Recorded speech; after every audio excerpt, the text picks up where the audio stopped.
You're listening to WCAT Radio, your home for authentic Catholic programming. Welcome to The Open Door, a show based on the words in Revelation, "I have left an open door before you, which no one can close." This is WCAT Radio's longest-running show, which opened the door to the radio station in October 2016.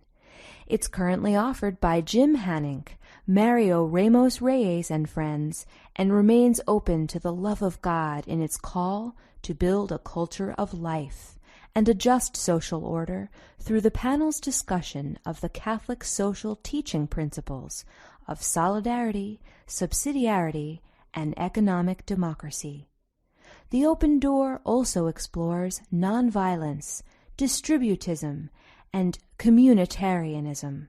So join us at the Open Door, where you too can be part of the conversation. Jim Hanink here with fellow panelists Mario Ramos Reyes and Christopher Zender. Today we discuss theology, bioethics, and evangelizing the culture. We'll also explore how it can be necessary to challenge one's academic alma mater. Our welcome guest is Samantha Stephenson. She holds 3 degrees from Loyola Marymount University of Los Angeles. She has hosted the podcast Brave New Us, Bioethics in the Light of the Catholic Faith, and blogs at Mama Prays. Her book, Reclaiming Motherhood, Faith and Bioethics in a Culture of Confusion, is forthcoming from OSV, that's our Sunday Visitor, Press. Stevenson is the mother of 3 young children, describing herself as a stay-at-home, right-from-home, coffee-guzzling bookworm and a poor but devoted potato farm. No, nothing about potato farming here, but devoted garden. She adds, "My training is in the boot camp of motherhood, and my heart is in praying and writing about it all." Let's begin, as we always do, in prayer. Come, O Holy Spirit, fill the hearts of your faithful, and enkindle in them the fire of your love.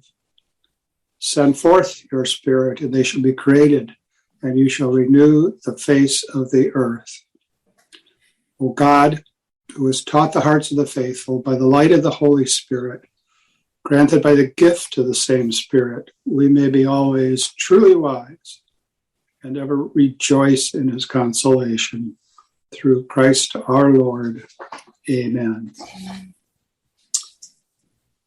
Samantha, if I may, you recently moved from Southern California to Idaho.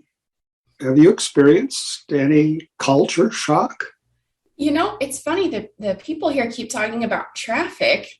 There's so much traffic nowadays. I'm not sure that they know the meaning of the word traffic around here. It's very nice that there's a lot of open space. I will say that Idaho is the first place where, as you mentioned, I have 3 children. Idaho is the first place where anybody has ever put the word just in front of the 3. Oh, just the 3 children, which is also really nice to have so many kids around for our kids to play with. So very blessed to have this very welcoming community and to find a home here. I feel like we're really settling in. It is 20 degrees this morning, and I grew up in Hawaii, so that I think is going to be the biggest challenge. I loved fall. Fall was great. I could hang with fall, but we'll see about this winter thing. I don't know how it's going to go. So nobody's saying, go back to California? No, there's a little bit of tension. There are a few bumper stickers here and there, but by and large, most of the people who we have met are also from California. So, and even that colony, even the few born and raised Idahoans that we have met are pretty welcoming. It's a pretty live and let live kind of a culture, and so as long as you're coming here for Idaho and not trying to change Idaho, then they're pretty welcoming. The tension comes in when they say, look, you're from California. Are you trying to change Idaho into California? Because we don't want that here. And so for us, we moved here for Idaho. So it's been pretty welcoming. All right. Mario, what next? Well, I heard about your podcast. Could you explain a little bit what those podcasts are all about? Sure. So the podcast is called Brave New Us. It is a bioethics podcast exploring bioethics in the light of faith. And it's a seasonal storytelling type podcast. So each season, I seek to really take a deep dive into whatever the topic is.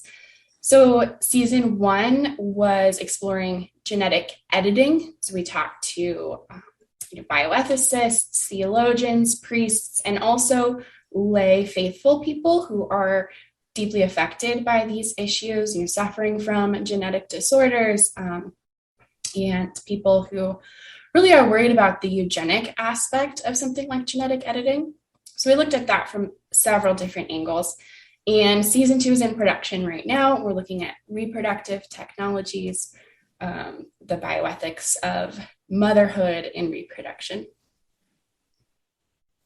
Very good. You say in production. Yes. We kind of wing it. we call this production a wing stop.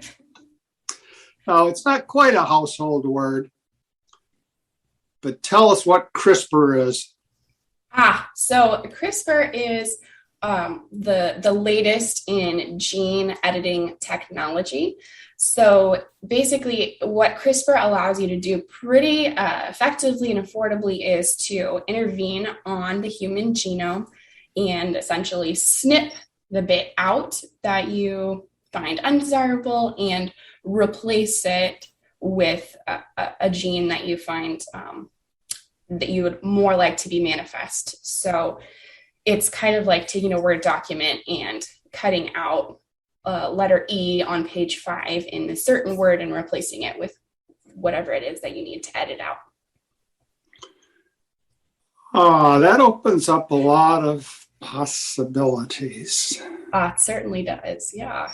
Some are very, very exciting, and some are things I think it would really do us as a human community, do us well to be very cautious about, particularly when we're making decisions, if we're editing germline cells, which would affect all future generations.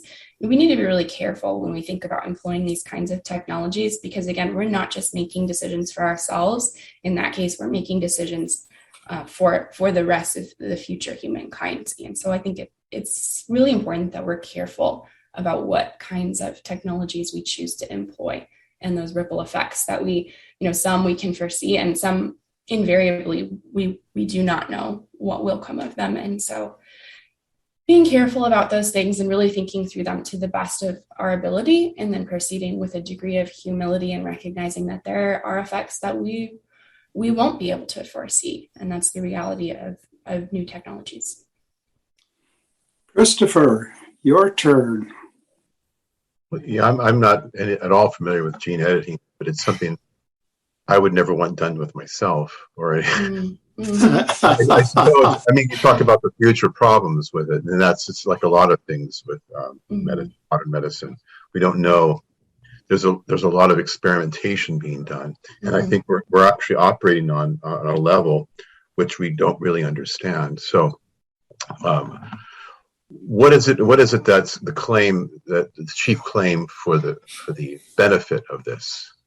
So, in terms of therapeutic uses, there are many genetic disorders that bring with them a lot of suffering. And I think especially for people who are thinking about offering themselves up for research, the benefit to them is, well, gosh, if they could really take this technology and snip this part of me that doesn't work properly, if they could take that out and replace it with something that is healthy and heal me and restore me to full function so that I don't have to experience these things. There's a lot of medications and things like that, but medications come with side effects. And so if we could actually heal at a genetic level, the part that has gone wrong within me, I think that's really exciting to people especially people who suffer a lot from their various genetic disorders. Now, does it have, you talk about the effects of future generations. Mm-hmm.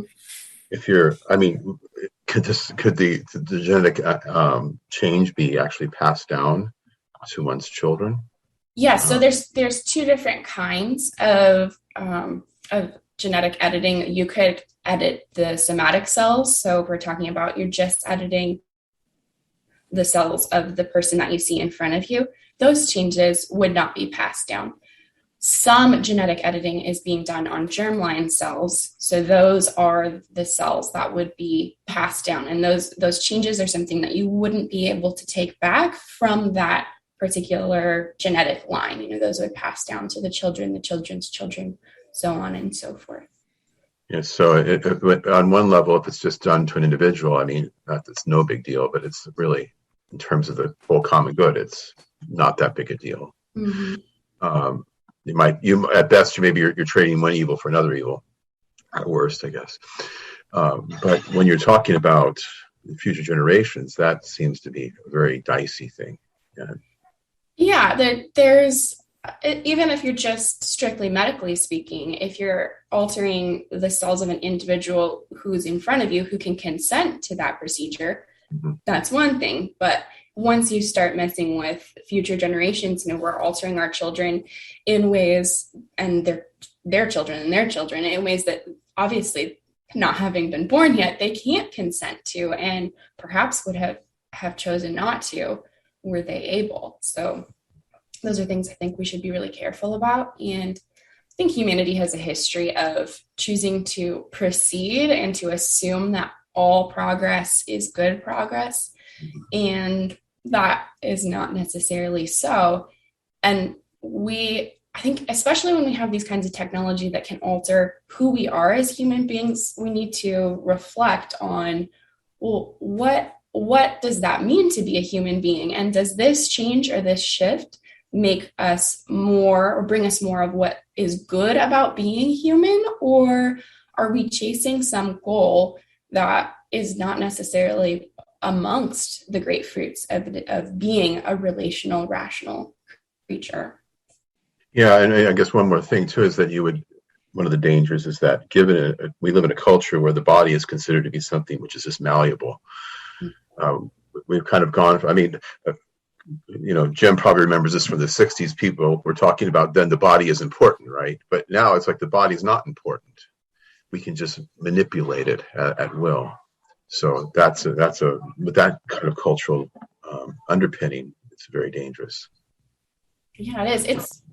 It's difficult when we start to think of ourselves as sort of mere material, and doctors and scientists think of themselves as mere technicians. And so the interventions that they employ are more thought of like a mechanic, switching out parts and things like that. But the reality is that we are embodied persons. And so to intervene on one part of a person, it's not like switching out a carburetor. You're really affecting a whole person, and that ripples to that person's community as well.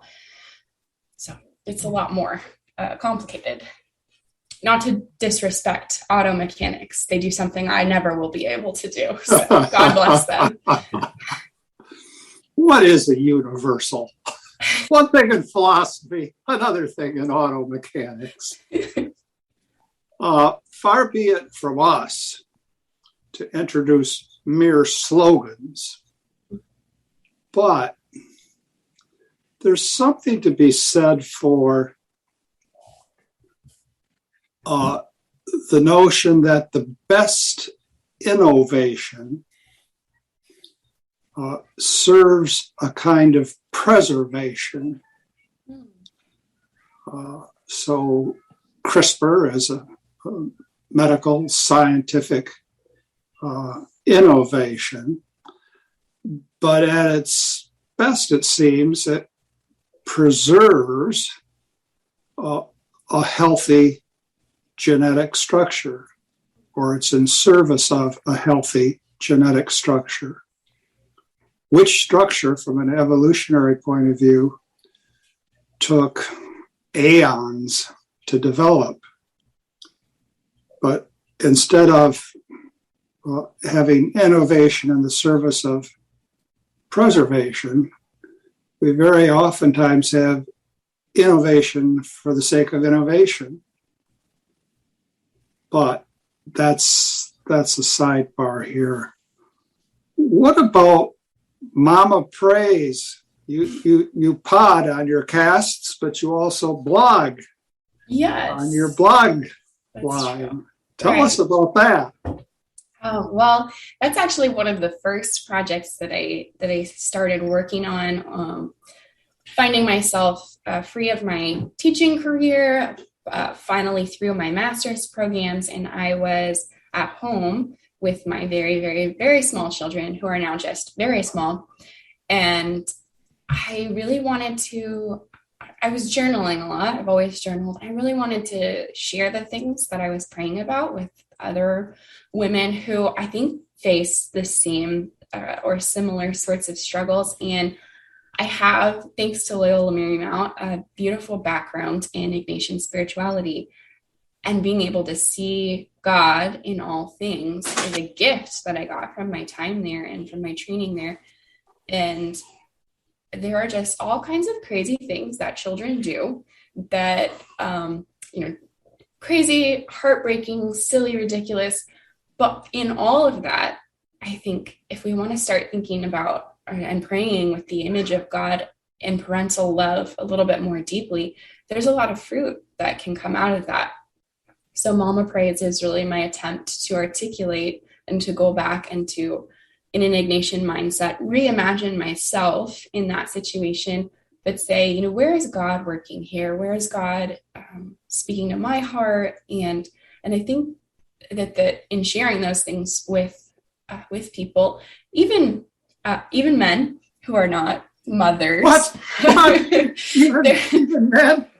There's still an insight into the love of God there, the motherhood maybe of God, the maternal, all-encompassing, all-accepting love that nobody needs to do anything to deserve or to earn, or even can do anything to deserve or earn, which is certainly a theme in my own spiritual experience, is trying to earn love and being a perfectionist. So God is kind of helping me break those things down through my own relationship with my children.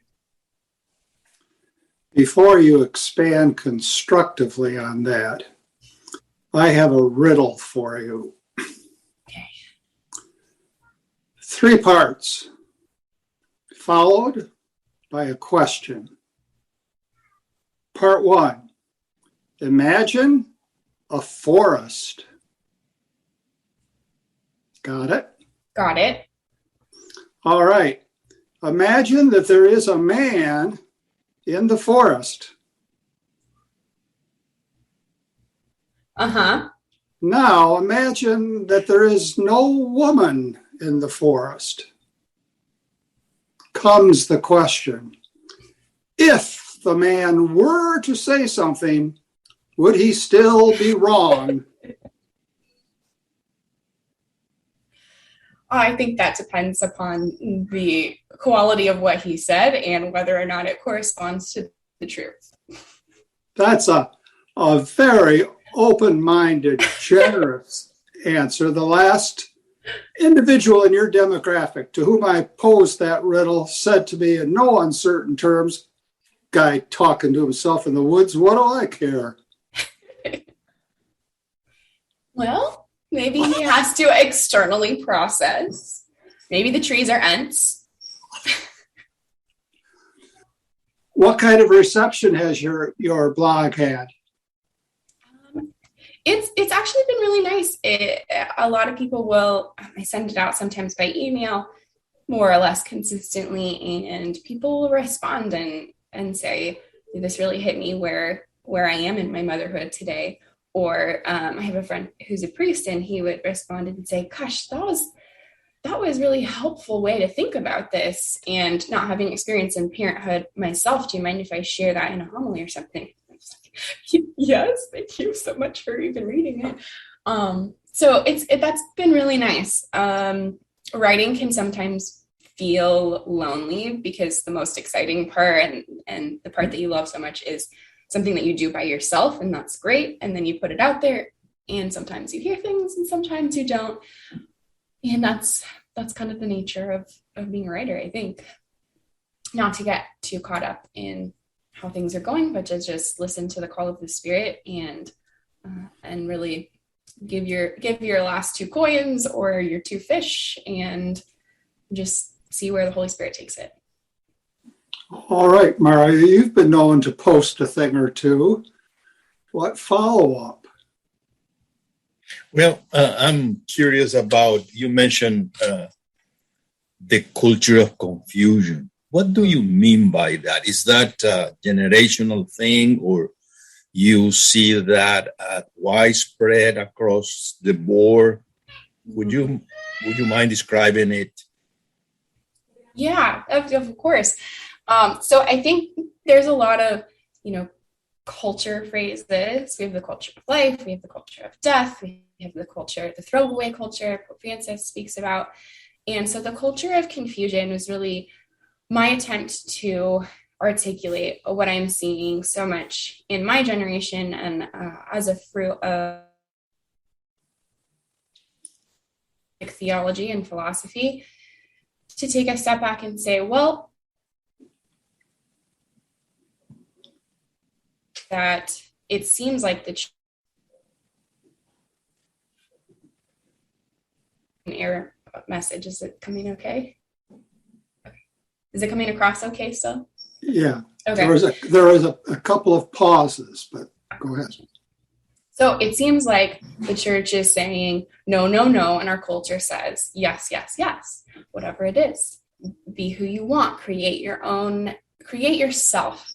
And on the face of it, it looks like the church is repressive and the culture is helping everyone to become their authentic selves. And where I think the confusion is there is that a lot of the focus on individualism and autonomy and on doing whatever you feel like doing in the moment, a lot of that leads to isolation, to selfishness, to brokenness, and to pain. And the beauty of what our church teaches, what Jesus has given and that the church has safeguarded, is this philosophy of self-gift, bringing us real meaning and real joy in life. And so I think a lot of times we get caught in being able to have discussions with our culture and to dialogue with people because we're speaking 2 different languages that have very different philosophical roots. And so to try to be able to unpack those philosophical roots and to show really what real authentic freedom looks like, that suffering is not, first of all, not escapable. It's a fruitless pursuit, but also that it doesn't have to be something that we are afraid of or that we have to run from in the first place, that suffering can really and truly have meaning and that there can even be joy in suffering. That's something that, gosh, I wish that our culture could hear more of and understand more of. And I think that that's a gift that the church has. And that really is part of the good news that we have when we evangelize the culture. Let me follow up your answer. It's very interesting, but I read an article on Scientific American about a psychologist or psychiatrist who during the pandemic did some research about depression and different experiences that people went through during this couple of years. And he claimed, I think, that when you deal with those issues, people react positively most of the time, not all the time, when you refer to religious experiences or you introduce religious claims so that people can find certain meaning in their own suffering. Mm-hmm. Now, the question is this. Some people who are suffering don't really want you, whoever is that you, your interlocutor, whether you're a psychologist or a friend, to introduce any religious claim into the conversation. And yet they want to be relieved. So that, according to what people say, the culture assumes that in order to relate to someone, you need to be respectful about another views. So, but yet, when we say suffering, we already have our Christian views about the meaning of suffering. Mm-hmm. So how then you go about and start the conversation with someone, and so that you can somehow avoid this rejection from that person, so that you can somehow offer some relief if that's possible. Yeah, I mean, I think it's with anything in relationship with another human being, you need to go in their door. I think that's something Ignatius would say and agree with. So you need to meet them where they are. And if the person who you're sitting with is really suffering, no, I would imagine that they don't want to hear a theological treatise about the meaning of suffering and how they can find that themselves if they would only apply these principles. I don't think that's a very compassionate way to relate to somebody who's in a lot of pain. I think the best that we can do when we're sitting with somebody who's really going through something is to be present to them and to their experience, and to listen and to be empathetic. And at the same time, once we have an established relationship or rapport, once they know and believe that we care for them more than we care about discussing principles in a way that it feels detached to them, I think that there is an in once we've established that rapport, and that happens in multiple ways. Sometimes it's just by the witness of the way that we live our lives, and people see that and they will ask. And I think waiting for that ask is huge. I also think that we can ask permission if we feel like we've reached that level of rapport. We can ask permission and say, hey, there's something that I have that has really helped me when I have been in a situation that you're in. And they will believe that we mean that if we have actually listened and let them share with us the situation that they're in, and they feel like we understand. Would you mind, would you like for me to share that with you? Is that something that would be helpful right now? And give them the ability to decide whether they want to hear or not. And if they say, that's just, I'm glad that worked for you, that's just too much for me right now, then to respect what it is that they're saying to us, I think is also a good witness of just understanding that they have their own journey, and ultimately letting the Holy Spirit take it where they need to, because it's not our job to do everything. We are available and we can plant seeds, and sometimes those seeds, God can choose to water them years and years later. Sometimes there's a long germination period, and that's okay, and that's not for us to control. But I do think there's a fear in our culture of even taking that step of offering our own experience, of witnessing to things that we know to be true, and of even asking for permission to share them. So I think we do need to be a little bit more bold in that, provided that we have a real relationship with the person to whom we're speaking. Christopher, follow up? Yeah, I know what you're talking about. It's funny, though. I've often had the experience that people will be very open with me about what they think about God, even if they know I'm Catholic. I'm from California, too. We moved to Ohio in about 17. Putting all his cards on the table. Well, yeah, but I remember in California, people who were, they were almost atheists or agnostics. They were always willing to tell me their problems with religion. But I knew that if I said anything about religion to them, they would be offended.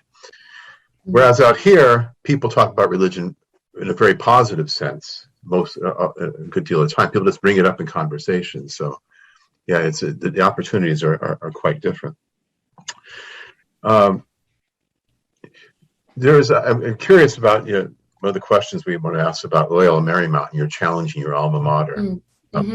There's somebody else in this podcast who used to challenge not his alma mater, but Loyola Marymount. Used to call it, I think, Operation Algae in Stables. Wasn't that right? That's vaguely familiar. So, what happened there? Well, I got word from a friend on campus that there was a group of students who was planning a fundraiser for Planned Parenthood. And before being completely and utterly horrified, I thought to myself, I was a Catholic high school religion teacher for 8 years. And one of the gifts of that time is being able to be compassionate with especially young people whose views are different than my own. And so I thought, well, maybe if I reach out directly to these young women and explain the context in which they're trying to raise funds for an abortion provider, maybe they just haven't imagined, maybe they don't know. I mean, I was trying to give them the benefit of the doubt. So it's unlikely that a group called Women in Politics does not know the nefarious reality of Planned Parenthood. However, I had met at one point in my life a lady who had 5 kids and worked for Planned Parenthood in their education wing for years without ever stepping foot in a clinic and had no idea. She honestly thought that she was just helping young women. And then once she stepped into a clinic and was forced to sort of observe their clinical operations for a while, was horrified, quit her job immediately. So benefit of the doubt, I think always to presume the good. And so I reached out to them and shared some of the things that Planned Parenthood has been implicated in and asked them, would you consider redirecting your funds? And they had not actually stated their goals in their flyers of what they wanted to raise money for, except Planned Parenthood. So that could be that they had wanted to support women's health more generally. And so there are a few things that I could imagine their goals were, and I offered to point them in the right direction. I'm a little bit familiar from my time there with a few organizations that could really help women's advancement, and try to point out that they're in the midst of a Catholic community, and raising funds for abortion in a Catholic community is very alienating to many of the people who might otherwise join in on their fundraiser and happily support and really build bridges in an area. So I think that was a missed opportunity. I didn't get a response. The school, I reached out to the president and a few other individuals at the school as well to bring it to their attention, and I didn't get a response to that either. I think it was a really missed opportunity, because if the school really wants to educate these young people, a hands-off approach of saying, do whatever you want, I think that's really insufficient, because the lesson there is, yes, politics is contentious. There will be an uproar.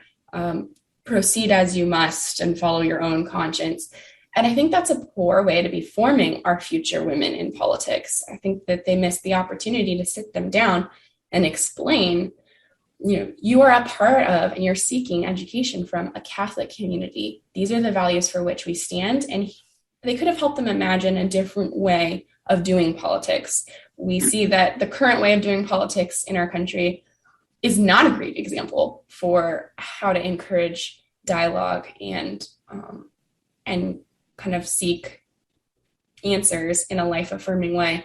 And I really think the university missed the mark on this one.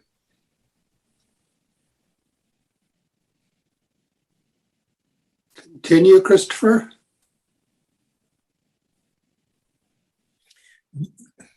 Well, I thought, Jim, you might have something to say, since you were sort of connected to university there for a while. Well, I have a lot of bite marks on my tongue.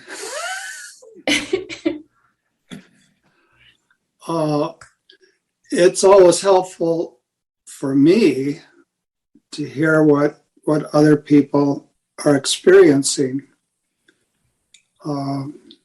What comes to mind is an expression that was introduced by a philosopher, to wit, Wittgenstein. And when he thought that a discussion couldn't possibly be going in the right direction, he would say to his interlocutor, for a mistake, that's too big. And the idea is that in certain discussions,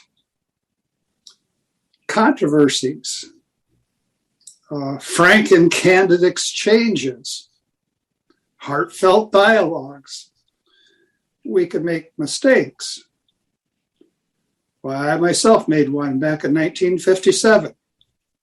That's a joke. I've made plenty of them. But sometimes we see that we're so very much at odds that it's not a matter of a mistake. It's a matter of an altogether different starting point. So it's one thing if I'm a chess player. It's one thing if somebody forgets momentarily a rule like en passant. Doesn't come up much. And you could I forgot about that. But if someone playing chess takes the knight and walks away with it and puts it in the freezer for a mistake, that's way too big. Way too big. And so it seems to me that my quondam, we like to get a Latin into our discussions, my quondam employer, what's going on is not a mistake. It's a fundamentally different orientation. But I certainly welcome you coming into this giving the very best reading possible on what came about. And back in the day when some of us went to double feature movies on Saturday afternoon for $1, there was an expression, at different points, you'd hear somebody say, this is where we came into the movie. We've seen it before. Yeah. And I oftentimes think of that, right, this is where I came into the movie. Mm-hmm.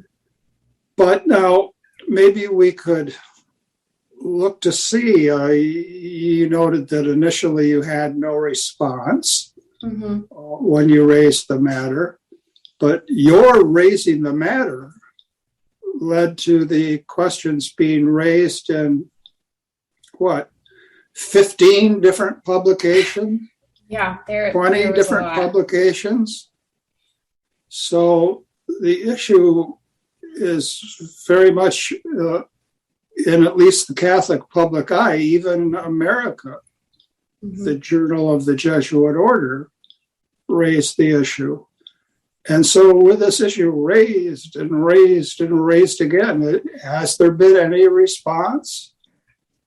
Yeah, so not to me personally, although I think the university after a while did respond to some of the media, and I was able to read their response. And I think you talk about mistakes. I suspect that this likely started as merely a mistake. Somebody who was in charge of approving facilities use probably passed that fundraiser through without really critically thinking about what they were approving. And then the real problem, I think, there was the university doubling down. And instead of saying, oh, I'm sorry, ladies, this was a mistake. You may not use the facility to raise funds for an abortion provider. That's not what we're about here at a Catholic university. Rather than do that, they doubled down and defended letting this group use their facilities for this fundraiser by saying that as though it was an issue of free speech. And so in their responses, they kind of said, we don't approve of this, but we're going to let them do as they will because they are their own organization. And I just don't see how a university is not implicated in the raising of funds. I really don't see this as a free speech issue. One, because there were not any speakers at the event. It was dinner and dancing and raising funds to directly financially support abortion. So the idea that it's a form of dialogue or something, that's just not there. There was no dialogue. There was no representation of multiple sides. Something like that, I think their response would have been appropriate for, maybe insufficient, maybe disappointing, but appropriate. We have to make space to hear each other out, as long as there truly is space for both sides to be heard. I mean, that's an opportunity to seek the truth alongside one another, and I don't think we should be afraid of dialogue with people with whom we disagree with, even as much as Planned Parenthood representative, because those are the people whom we are called to evangelize. And so to invite them onto a Catholic campus and allow real dialogue to happen between the Catholic worldview and the secular worldview, I think that could have been beautiful. But there was no dialogue. It was just a dance and a dinner, and the money went to the largest abortion provider in the United States. And so that is really, I think, shameful. As far as I am privy to, I don't know that there's been any response. There may be discussions that as an alum, I'm not a part of the governance of the school. I don't know what happens behind closed doors. I don't know what the discussions are. I would hope that the Jesuits at least are talking. I would hope that the Archbishop is talking. I hope that the people who, back when I was around on campus, they changed the bylaws to allow the president to be not only not a Jesuit, but a non-Catholic. And I think that was a real mistake. In our society, we need to be able to defend religious values. And for somebody who's not Catholic, I doubt whether there's enough skin in the game and enough understanding and appreciation of Catholic values to really throw your hat in the ring there and to take a stand for Catholic values in a culture that's very antagonistic. And I think that sadly, this is the fruits of having somebody in that position who presumably, if they really truly bought in wholeheartedly to Catholic values, they would be Catholic. And I think that that's something that it would do well if the university would unwind that. And at the very least, guarantee that the person in that position is a Christian. Mario, you've had over many programs a lot to say about freedom. And Samantha has raised the question of freedom, perhaps academic freedom. Any thoughts on the whole cluster of questions that come into play here? Well, I think it's a number of topics there, but I think the fundamental question that those expressions indicate, it seems to me, is that we have lost the sense of not only what does it mean to be a Christian, what does it mean to be a Catholic, but also what does it mean to be human. I think there is a huge crisis at the heart, not only this society, contemporary society. I think this idea have filtered down into the church. And so here is not just a question of whether or not that is a Catholic university with a clear identity. The question is, I think, whether we are, as a Catholic, really a Catholic community, and what does that mean? Now, of course, we can transfigure it and establish certain institutions, but those institutions wouldn't hold what we may call values if that community doesn't have that life first. Mm-hmm. So that's the consequence. That's the fruit of something which come prior to that. Mm-hmm. So my concern is that if we just, I'm not saying that's not good, but just look around these consequences, these fruits, mm-hmm. without looking at the heart of the matter, we may not be really on target here.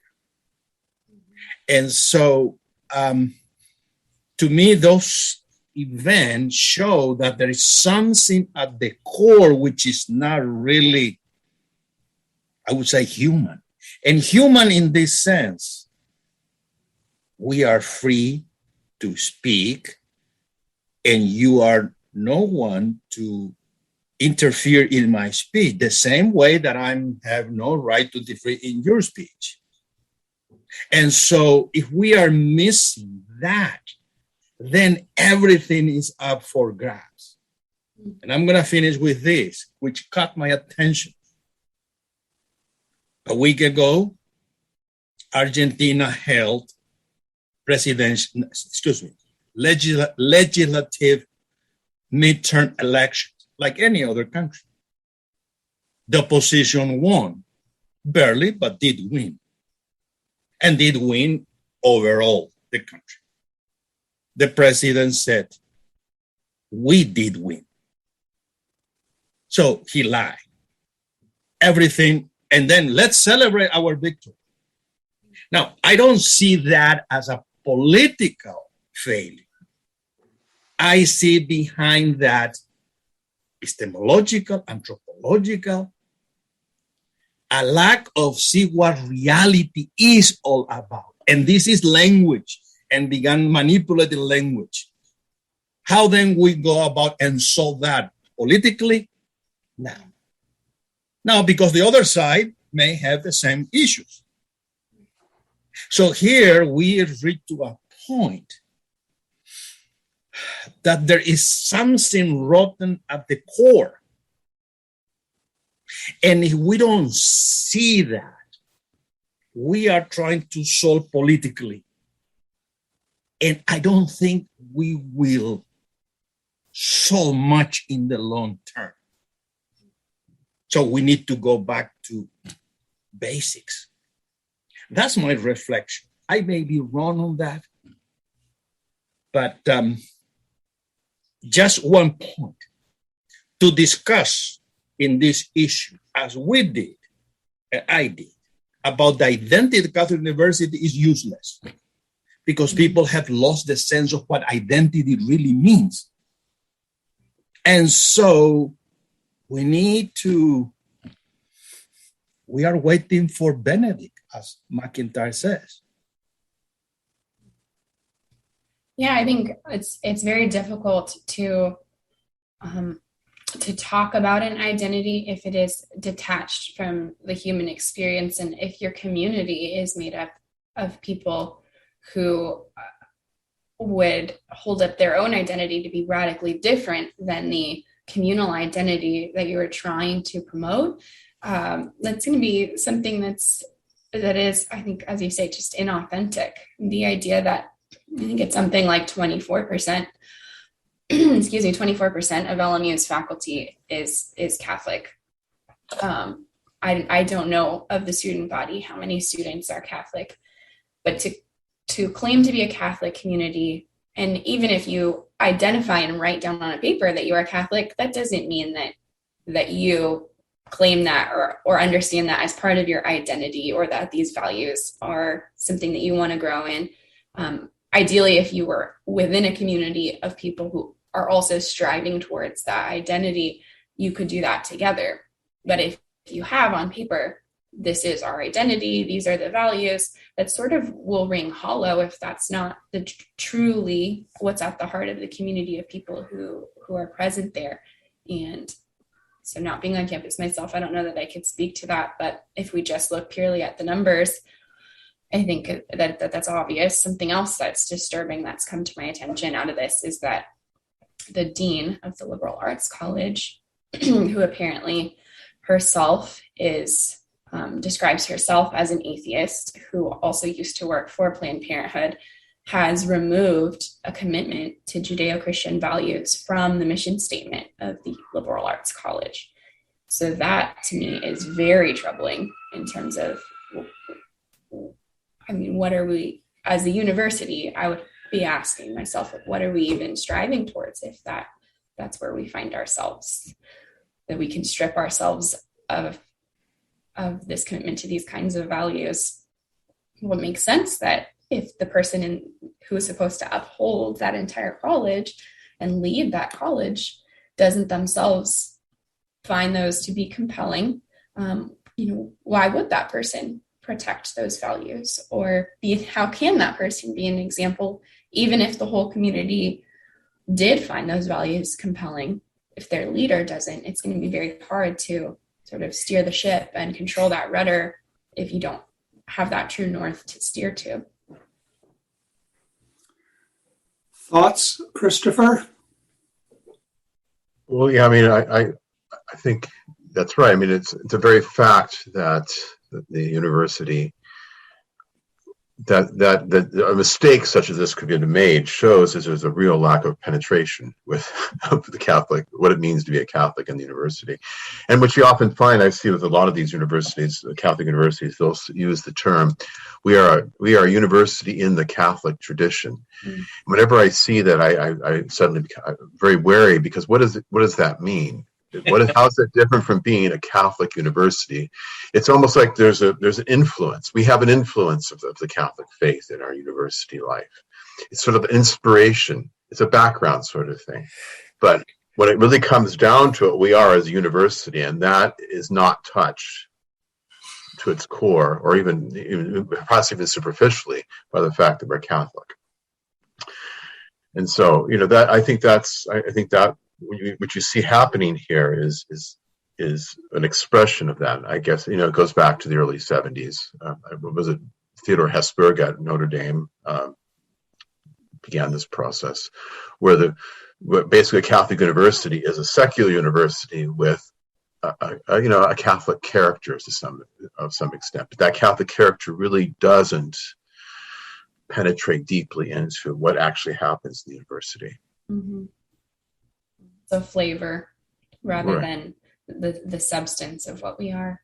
Right, exactly. And I went to a very different kind of school where it was, and there's always problems with everything. So you could have a Catholic school which doesn't sufficiently engage certain ideas, because, and it's always an act of an act of prudence as to how one actually introduces those ideas. Like perhaps in certain cases, like an undergraduate situation, having a representative of Planned Parenthood debating on campus might not be the best thing.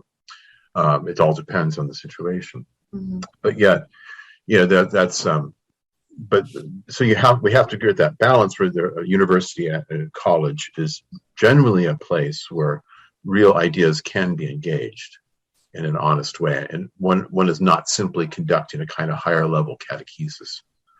Right. Yes. Not to say anything against catechesis. What next, Samantha? What's in your future here? And you might begin with what's in the future for challenging your alma mater, but certainly there's more to life than that. Yeah, well, I actually have been really encouraged by not the response of the university officials per se, but of students on campus in response to this. I think it was a wake-up call, and they have revived the pro-life group on campus, and they are calling themselves Vita.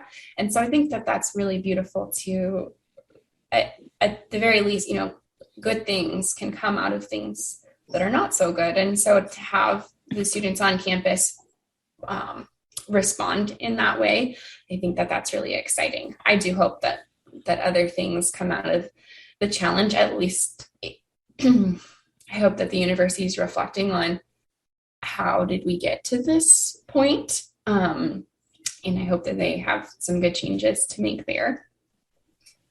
For myself, well, I have, as you said, three children at home. My oldest is 5, and I am homeschooling her. So that is a challenge and a journey. And she is taken to it very well. She's very bright and excited. And most people are saying, just take it slow. It's kindergarten. You don't have to do that much. And she's just, that's not her. She wants, what's next? What are we doing next? And so keeping up with her takes a lot of energy. She loves it. And also I'm writing. Season 2 of Brave New Us, the podcast, is coming out probably early next year. I'm toying with the idea of doing a bonus episode on my birth experience from May of 2020, in the midst of the pandemic, giving birth unattended, and really the broader picture of what are these isolation policies that we saw and continue to see in some cases. Are those really and truly human, especially given everything that we now know?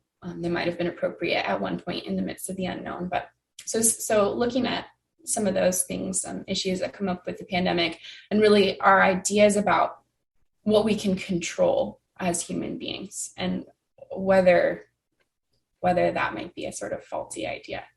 Those are some things I'm excited to be working on. And the book, of course, is coming out in next fall. So it's in the editing stages right now, and it will be coming out next fall. Do you believe in semicolons? I do. All right. That leads me to the next question. What do you think about politics? Now, not to spin your answer, heavens, no, but the three of us are involved in something called the American Solidarity Party. Right. I remember you mentioned that. I'll bet you've heard of it. I have, actually. I bet you voted for it. I did, actually. Isn't that a coincidence? That's the gosh darndest thing I've heard all day. Tell us more. Well, I think that the idea of a political party that actually corresponds with the teachings of the Catholic Church is very exciting. And so to see,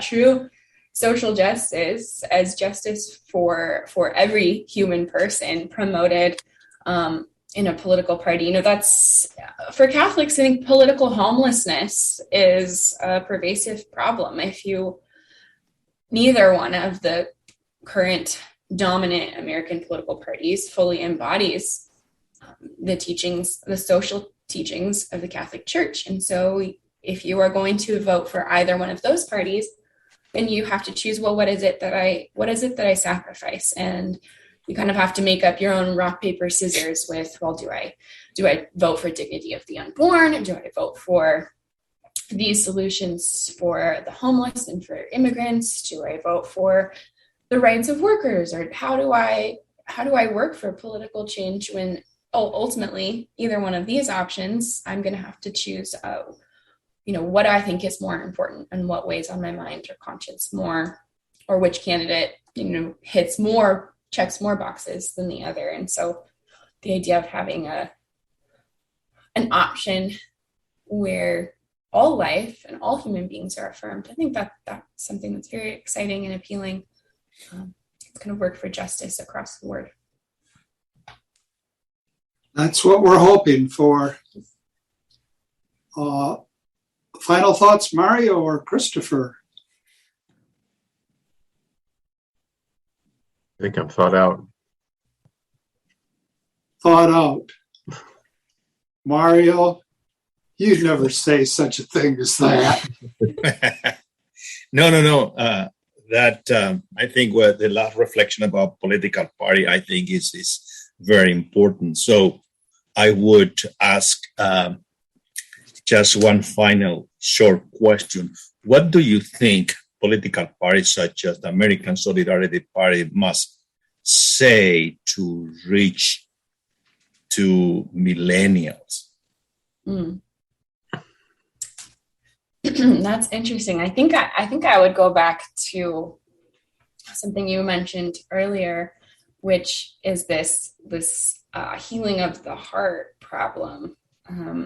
I think it's so easy for our culture to get caught up in being in the right or the correct side, and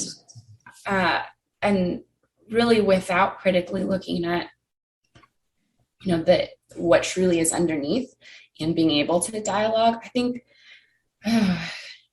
there are a lot of really great things about millennials and being a millennial. One of the challenges is this fear, or a apparent pervasive fear, of real conversation and real dialogue. And I don't know, we can talk about all kinds of factors that contributed to that. Perhaps test-taking culture and wanting to always find the right answer. Millennials are known for being pretty neurotic about selecting the perfect choice and sort of playing to that authority.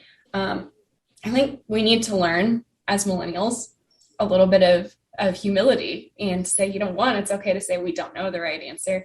And two, it's okay to listen to other points of view and not to view points of view as threatening.